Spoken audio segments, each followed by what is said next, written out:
Segunda parte. Capítulo 2. Sonhos e aflições. De olhos postos no firmamento, que se povoava de constelações, vamos encontrar Basílio, envolvido pelas brisas suaves do rio, falando para os ouvidos de Tassiano, admirado.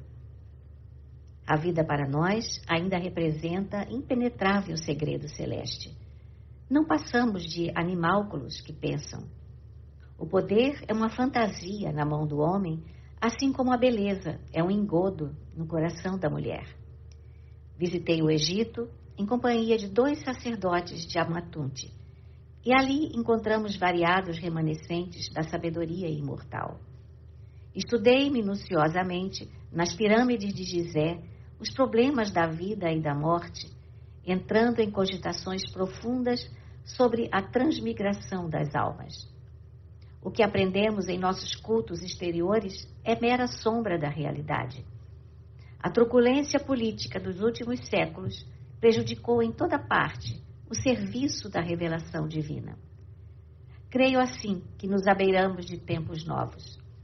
O mundo tem fome de fé viva para ser feliz.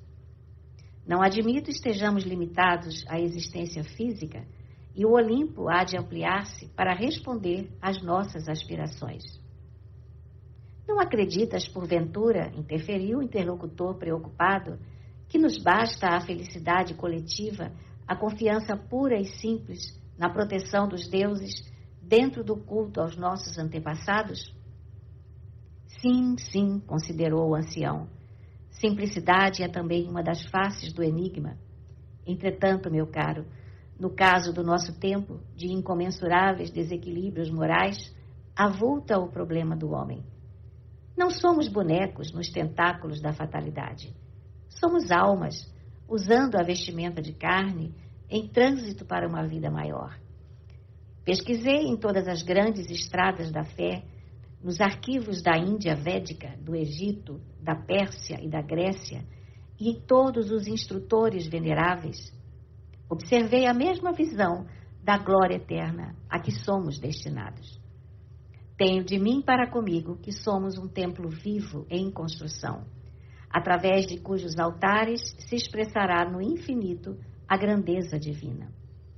Nas experiências da terra, porém, conseguimos edificar tão somente os alicerces do santuário, prosseguindo, além da morte do corpo, na complementação da obra sublime. Nas lutas da existência animal, desenvolvemos as potencialidades do espírito, habilitando-nos à elevação aos pináculos da vida. E depois de uma pausa em que parecia refletir quanto aos conceitos que enunciara, ponderou: por isso mesmo, o problema é muitíssimo mais vasto. É indispensável saibamos destacar a dignidade humana imanente em todas as criaturas. Escravos e senhores são filhos do mesmo Pai. O amigo que lhe registrava atentamente as palavras objetou de chofre: igualdade? Isso, porém, viria a contrariar a estrutura de nossa organização social. Como nivelar as classes sem ferir as tradições? O velho, contudo, sorriu calmo e acentuou: meu filho, não me refiro à igualdade por violência que viesse enfileirar na mesma categoria bons e maus, justos e injustos. Reporto-me ao imperativo de fraternidade e educação. Compreendo que a vida é semelhante à grande máquina, cujas peças vivas, que somos nós, devem funcionar harmoniosamente. Há quem nasça para determinada tarefa à distância da nossa, como existe quem veja o caminho comum de maneira diferente dos nossos olhos. Atentos à certeza de que o nosso espírito pode viver na Terra vezes inumeráveis, modificamos o curso do nosso trabalho de existência a existência, como o aprendiz de letras primárias evolve pouco a pouco para as mais altas expressões de cultura. Não vemos, pois, como nivelar as classes, o que seria impraticável. O esforço pessoal e o mérito resultante são fronteiras naturais entre as almas aqui e além. A hierarquia existirá sempre como sustentáculo inevitável da ordem. Cada árvore produz segundo a espécie a que se filia e cada qual merece mais ou menos estima segundo a qualidade dessa mesma produção. Substituamos assim as palavras senhores e escravos por administradores e cooperadores e talvez atinjamos o necessário equilíbrio em nosso entendimento. Buscando suavizar o diálogo, o ancião fez pequeno intervalo e acrescentou sorridente: precisamos de mais humanidade para sermos realmente humanos. Não é justo o cativeiro da sensibilidade e da inteligência, e a fim de que o nosso mundo se adapte à perfeição que o espera, é imprescindível tenhamos bastante coragem de raciocinar em termos diversos daqueles que vão regendo a nossa jornada coletiva de milênios para cá. As condições de luta e aprendizado na Terra alterar-se-ão totalmente quando compreendermos que somos irmãos uns dos outros. Taciano, na essência, não esposava semelhantes pontos de vista. Nunca pudera ouvir a palavra fraternidade sem revoltar-se. Contudo, menos impulsivo agora, rememorava as conversações que mantivera com o pai em outro tempo. Basílio era um autêntico sucessor de Quinto Varro. Admitiu que o novo amigo estaria igualmente impregnado da mística dos nazarenos, mas detestava ainda o cristianismo para fazer qualquer pergunta. Para ele, as divindades olímpicas deveriam ser obrigatoriamente objeto de exclusiva adoração. Anos antes, teria explodido em considerações rudes e contundentes, mas o sofrimento moral lhe havia alterado o modo de ser e, no fundo, não desejava desfazer tão bela amizade. Por essa razão, procurou desviar o entendimento e, fixando-o no aspecto filosófico, inquiriu: julgas então que já vivemos outras vidas? Que já respiramos juntos em outros climas? O velho bem-humorado afirmou convicto: não tenho qualquer dúvida, e assevero ainda mais que ninguém se encontra sem objetivo. A simpatia ou a antipatia não se fazem num minuto. São obras do tempo. A confiança com que nos entendemos, os laços de afeição que nos aproximam desde ontem, não constituem simples eventualidade. O acaso não existe. Certamente, forças superiores e intangíveis nos reúnem de novo para algum trabalho a realizar. Procedemos do passado, assim como o dia de hoje é a continuação do dia de ontem, na sequência das horas. Na Terra, experimentamos e somos experimentados, em marcha constante para outras esferas, e de mundo em mundo, como de degrau a degrau, alcançaremos a gloriosa imortalidade. As considerações transcendentes, de certo, iriam longe. Mas Lívia e Blandina surgiram, de súbito, e os convidaram prazenteiras para um leve repasto de frutas e refrescos. Os dois amigos aqueceram contentes. Taciano, naquela segunda noite de palestra, mostrava-se mais alegre, mais expansivo. Reportou-se ao contentamento da filhinha na expectativa de afeiçoar-se mais intimamente à mestra e comentou os planos que ele mesmo delineara feliz. Basílio passaria a residir numa casa próxima da Vila Vetúrio, onde o afinador encontraria amplos recursos para instalar-se condignamente com a filha. Estariam todos, desse modo, em permanente comunhão. E o entusiasmo, que é sempre o responsável pelos milagres da alegria, materializou o projeto sem perda de tempo. Numa semana, verificou-se a desejada alteração. Pequeno sítio foi alugado para o filósofo e a primeira manhã de passeio para Taciano, Lívia e Blandina despertou numa admirável festa de luz. O bosque orvalhado era fartamente percorrido por brisas frescas que perpassavam pelas flores, carreando-lhes o perfume para longe. Aves delicadas atitavam e gorjeavam nas árvores esguias e ramalhosas, que se mantinham verdes e lindas, como ofertas vivas da terra ao céu sem nuvens. Enquanto a menina, corada de sol, perseguia curiosa um grupo de borboletas, Tassiano parou à frente de um ninho cheio de filhotes em plumes e, mostrando a companheira de excursão, exclamou emocionado: "Quanta alegria nesta família feliz!" A moça contemplou o quadro com grande enlevo e concordou contente. A natureza é sempre um livro divino.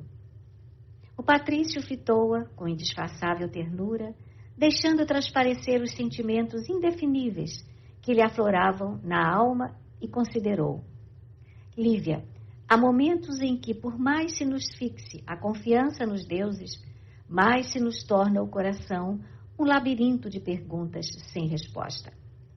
Por que motivo um pássaro pode fazer a própria casa em harmonia consigo mesmo e um homem é constrangido a sofrer a influência dos outros na realização dos menores desejos? Por que razão corre em paz a corrente de um rio para fundir-se no mar largo, enquanto os dias da alma humana se escoam atormentados na direção da morte?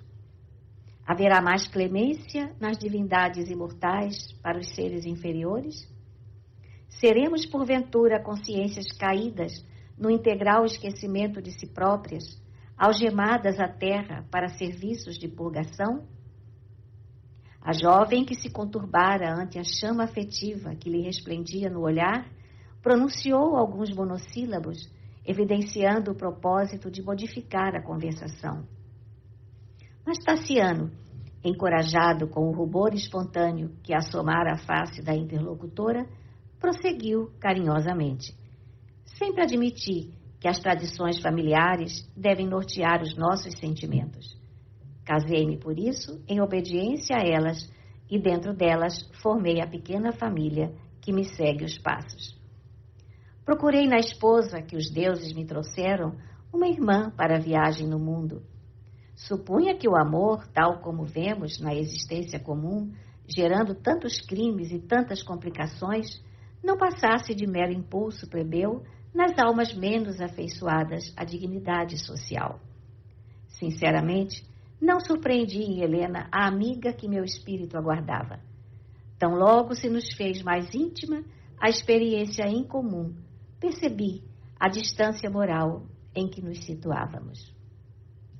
Contudo, nela encontrei amorosa mãe para minhas filhas e conformei-me. O moço esboçou amargo sorriso e continuou: a vida não foi feita de encomenda para nós, de vez que somos subordinados dela com o dever de aproveitar-lhe as lições. Cerrei assim as portas do ideal e passei a existir como tantos outros existem, apagando em mim mesmo qualquer despertamento do coração. Agora, porém, que nos vimos, tenho noites mal dormidas. Penso em alguma surpresa da sorte que me faculte a felicidade de aproximar-me de ti com liberdade bastante para oferecer-te o que tenho. É pouco, bem sei, mas é o coração inteiro que deseja restaurar-se para ver-te feliz. Tenho imaginado uma vida nossa, essencialmente nossa, à distância deste sítio, onde muitas recordações aflitivas me pergastam a alma. Levaríamos conosco Blandina e teu pai, afastando-nos de tudo que possa alterar o ritmo de nossa aventura. Mas seria justo imaginar um plano tão arrojado sem ouvir-te? O moço fitou-a com enternecimento, ansioso por verificar-lhe o estado d'alma, notando-lhe a ternura dos olhos marejados de lágrimas que não chegavam a cair. Conhecemo-nos há alguns dias, prosseguiu o moço romano sensibilizado. Entretanto, guardo a impressão de que somos velhos amigos. Minha esposa e a primogênita, que se afinam imensamente uma com a outra, demorar-se-ão largo tempo em Roma. Não desejo acusá-las de ingratidão, mas tenho razões para supor que ambas não registrariam por muito tempo a ausência de Blandina e a minha própria ausência. Somos em casa 2 pessoas colocadas à margem. Tenho refletido, pois, na possibilidade de uma renovação. Não julgas possível a nossa felicidade em outra parte? Abandonaríamos as Gálias e procuraríamos uma terra diferente, na Ásia ou na África? Relanceando o olhar pelo arvoredo farto, continuou: esta herdade, não obstante a beleza de que se reveste, é o túmulo das mais belas esperanças de minha mocidade. Um sopro de morte aqui me transformou o destino. Há momentos em que desejaria incendiar os bosques, destruir as plantações, derrubar o palácio e dispersar os servos para arrancar um novo mundo de minha própria solidão. Todavia, quem, por mais poderoso, fará realmente o que deseja? Contemplou a filha adotiva do filósofo com intraduzível esperança a fluir-lhe do olhar e, tomando-lhe de leve a destra, rogou: que me dizes de tantas e tão amargurosas confidências? Lívia, que a ruborização do rosto fizera mais singular e mais linda, respondeu com tristeza e simplicidade: Tassiano, meu pai costuma dizer que as almas capazes de tecerem a perfeita aventura conjugal habitualmente se encontram tarde demais. Quando não são surpreendidas pela morte que as separa em plena alegria, são detidas por insolúveis compromissos que lhes inibem a aproximação. Mas meu casamento não é obstáculo intransponível, atalhou o moço, algo perturbado.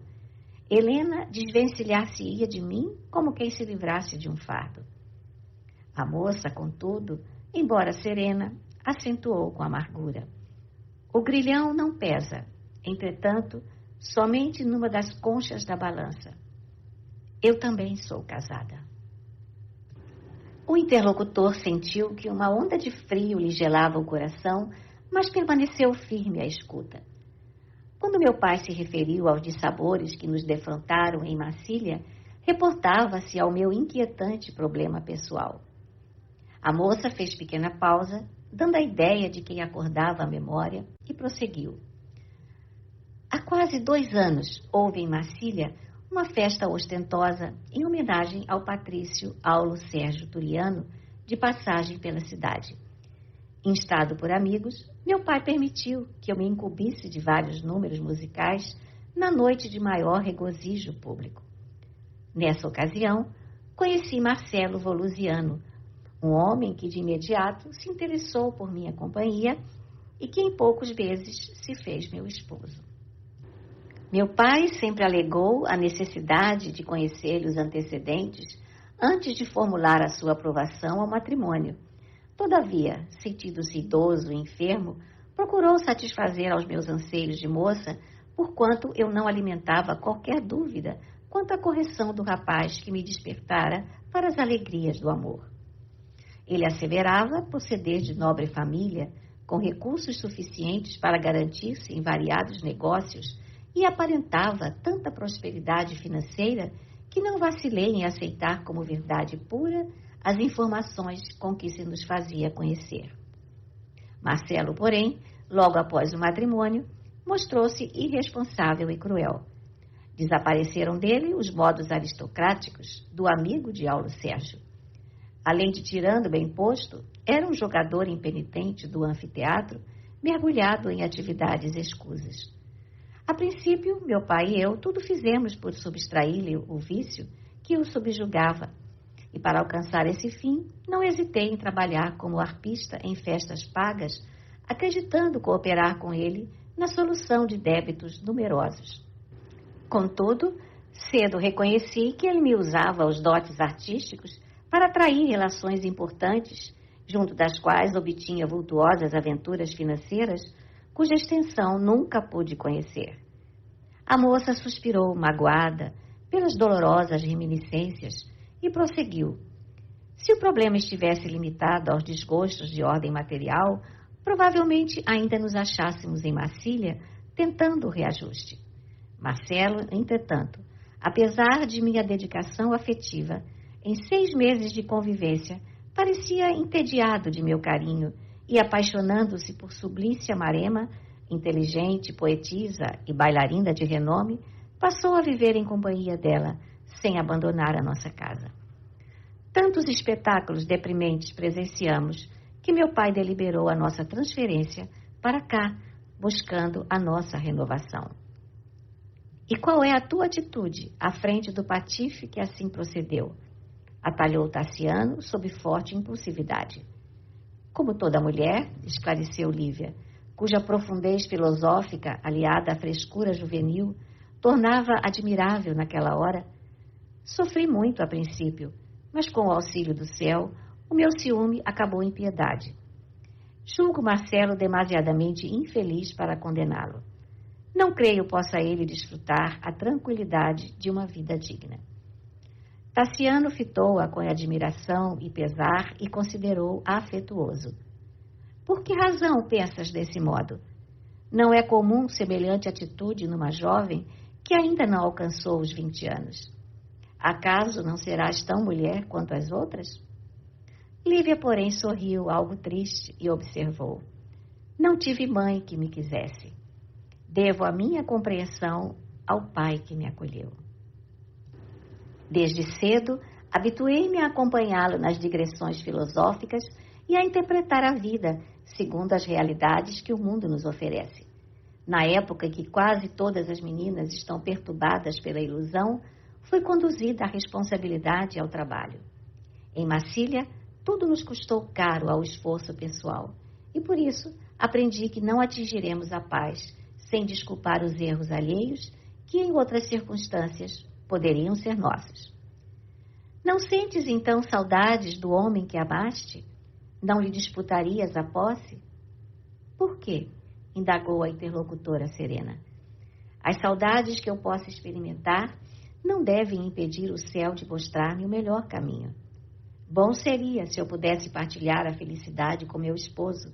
Entretanto, se esse convívio me constrangesse a cometer um crime, em desacordo com a retidão de minha consciência, não será mais justo o benefício da ausência? Quanto a disputar atenções e carinhos de outrem, não creio seja o amor objeto de leilão. O afeto, a confiança e a ternura, a meu ver, devem ser tão espontâneos quanto as águas cristalinas de um manancial. Não acreditas, porém, na sobrevivência da felicidade noutros moldes? E baixando o tom de voz, que se fizera mais doce, o marido de Helena perguntou: não admites a nossa capacidade de construir novo ninho em novo campo de compreensão e ventura? Lívia, extremamente enrubescida, lançou-lhe inesquecível olhar e concordou. Sim, creio. Sinto em tua dedicação nobre e calma uma praia linda e segura, capaz de proteger o barco de meu destino contra todos os vendavais. Amo-te muito. Descobri esta verdade logo que nos vimos pela primeira vez. Compreendo agora que Marcelo me trouxe os encantamentos da menina, ao passo que em tua companhia assinalo em mim os anseios da mulher. A nenhuma glória feminina poderia eu aspirar mais alta que a de compartilhar teus sentimentos. Entretanto, não mais nos pertencemos. Anotando-lhe a última frase, marcada de desapontamento e amargura, o filho de Varro interrompeu-lhe a palavra, considerando impulsivo. Se me queres e se eu te quero tanto, por que nos prendermos aos que nos desprezam? Renovaremos a própria sorte, seremos felizes. Teu pai entender-nos-á. Lívia desatou o pranto de emotividade que lhe dominava o coração e falou em voz entrecortada. Possuis, ligada ao teu nome, a esposa que te premiou com 2 filhinhas. Minha esposa? Ponderou o interlocutor inquieto. E se eu te dissesse que ela não encontrou em mim o homem que esperava? E se eu te afirmasse, com provas inequívocas, que ela se consagrou a outra espécie de amor? A moça suspirou, aflita, e comentou: não duvido de teus informes. Contudo, o tempo e o espírito de sacrifício podem modificar a situação. E, indicando a menina que brincava distante, acrescentou com firmeza: Blandina é também um amor que confia em nós. Se adotássemos uma conduta igual à daqueles que nos ferem, talvez lhe envenenássemos irremediavelmente o coração. De que nos valeria arrebatá-la aos braços maternos? estaria presa em espírito a estas árvores da sua primeira infância. A separação lhe faria ver uma heroína inolvidável na mãezinha que lançaríamos com o nosso gesto ao menosprezo e a devoção que desejaríamos dela receber, pura e simples. Provavelmente estaria transformada em desconfiança e dor. Se algum dia deve provar o fel da verdade, que o cálice de angústia lhe seja imposto por outras mãos. Tassiano fitou a pequena de longe e calou-se, de voz embargada pela comoção. Estaremos juntos, esclareceu a moça, reanimando-o. O amor, acima de tudo, é entendimento, carinho, comunhão, confiança, manifestação da alma que pode perdurar sem qualquer compromisso de ordem material. Encontrar-nos-emos em Blandina, que será nosso ponto de referência afetiva. Os dias passarão sobre nós como vagas de beleza e esperança. E quem sabe o futuro? Talvez o tempo.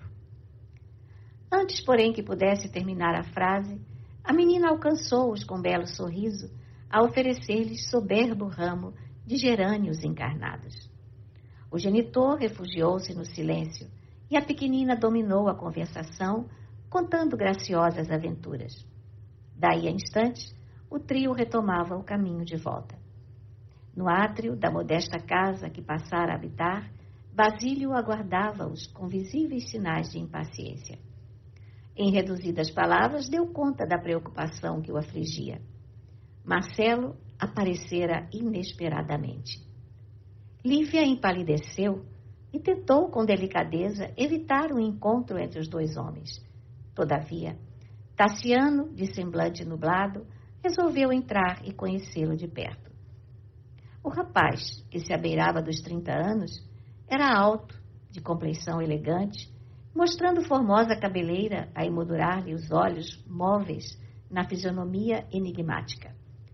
Abraçou a esposa com alegria, como se nada houvesse acontecido de grave entre os dois, e saudou Tassiano efusivamente, chegando a desconcertá-lo. Parecia até satisfeito em observar a mulher em companhia de um amigo novo, como quem se aliviava de um fardo na consciência. Em minutos, relacionou o objetivo da viagem que o trazia. Viera a Leão acompanhando alguns cantores de renome que se destinavam a grandes exibições artísticas. Entretanto, acrescentava ele, talvez para prevenir indiretamente a esposa, não podia demorar-se. Diversos companheiros aguardavam-lhe o regresso em Viena. Uma bela festa em casa de Tito Flúvio, abastado patrício de suas relações, compelia-o a retorno imediato. O pai de Blandina percebeu no recém-chegado um espírito inteiramente diverso da família que se afeiçoara. Marcelo era turbulento, exibicionista, paurador. Dava a ideia de um menino inteligente a brincar de viver. Não apresentava no verbo fácil qualquer frase que denotasse madureza de raciocínio. Trazia a mente apaixonada pelos assuntos do anfiteatro, do qual era frequentador inveterado.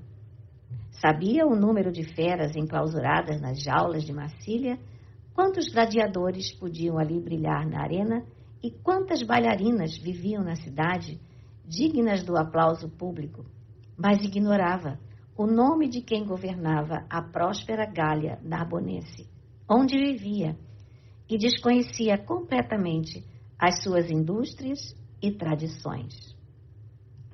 Tassiano, que o escutava a princípio com disfarçado rancor, depressa lhe reconheceu a fatuidade e passou a examiná-lo com mais calma e menos severidade. No fundo, porém, sentia-se aborrecido.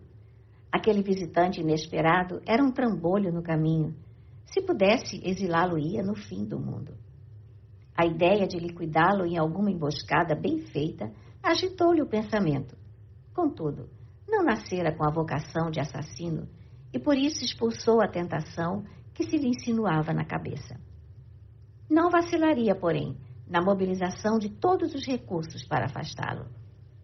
Enquanto Marcelo se detinha, loquaz, na descrição das próprias bravatas, o filho de Varro refletia sobre a melhor maneira de empenhar amigos no afastamento do intruso. absolutamente distanciado da conversação. Imaginava como desterrar o marido de Lívia para algum ponto remoto. Não lhe suportaria a presença. Removê-lo-ia a qualquer preço. Foi quando o próprio Marcelo lhe ofereceu o ensejo desejado, exprimindo o propósito de voltar a Roma. Sentia-se asfixiado por dificuldades financeiras. Só a grande metrópole lhe facultaria lucro fácil à altura de sua expectativa. Tassiano surpreendeu a brecha que buscava, mostrou radiante expressão no rosto e esclareceu que podia apresentá-lo a Cláudio Lício, sobrinho do velho Eustáquio, que a morte já havia levado e que em Roma se fizera acatado na organização e direção de jogos no circo. Crescera em Leão, de onde partira demandando aventuras coroadas de êxito, e fizera-se bem quisto de muitos políticos que lhe não negariam cooperação e favor. Marcelo, de certo, encontraria excelente colocação para os seus dotes intelectuais, orientando artistas diversos. Havia tanta segurança na palavra do novo amigo que o genro de Basílio, entusiasmado, lhe aceitou a proposta sem hesitar. Expressiva mensagem foi escrita. O filho de Quinto Varro pedia ao companheiro de mocidade ocupasse o recomendado em algum encargo rendoso e condigno. Lida a carta, Marcelo prorrompeu em bombásticos agradecimentos e, sem qualquer consideração para com a mulher e para com o sogro, decidiu a viagem para Viena no mesmo dia.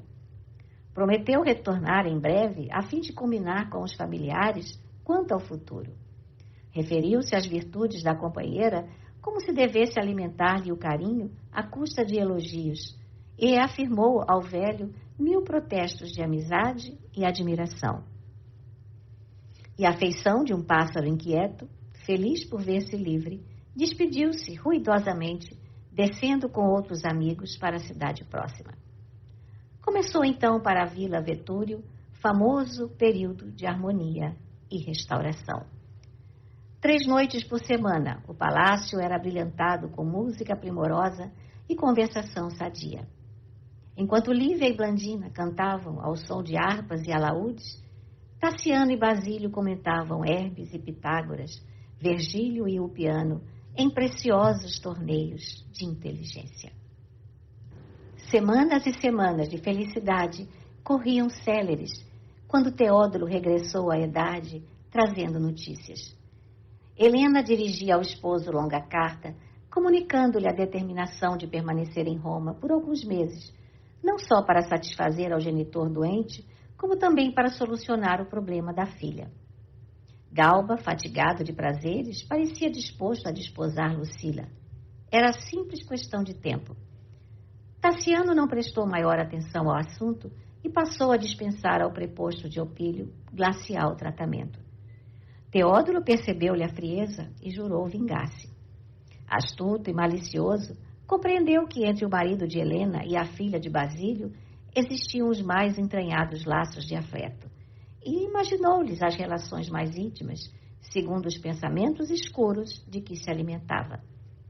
Absteve-se de qualquer visita pessoal ao filósofo, mas ciente de que o velho e a jovem se ausentavam de casa 1 noite por semana, com destino ignorado, acompanhou-os sutilmente certa feita, vindo a saber que ambos eram cristãos, frequentando discretamente o culto detestado. Guardou segredo e entrou em regime de grande reserva e não menor isolamento, apenas comunicando a Tassiano que trazia ordens de Vetúrio para viajar entre Leão e Roma, enquanto Helena estivesse no domicílio paterno, tantas vezes quantas se fizerem necessárias. A vida prosseguia sem surpresa e sem saltos. O filho de Varro, novamente feliz, não suspeitava que a dor lhe sitiava o destino com dureza implacável.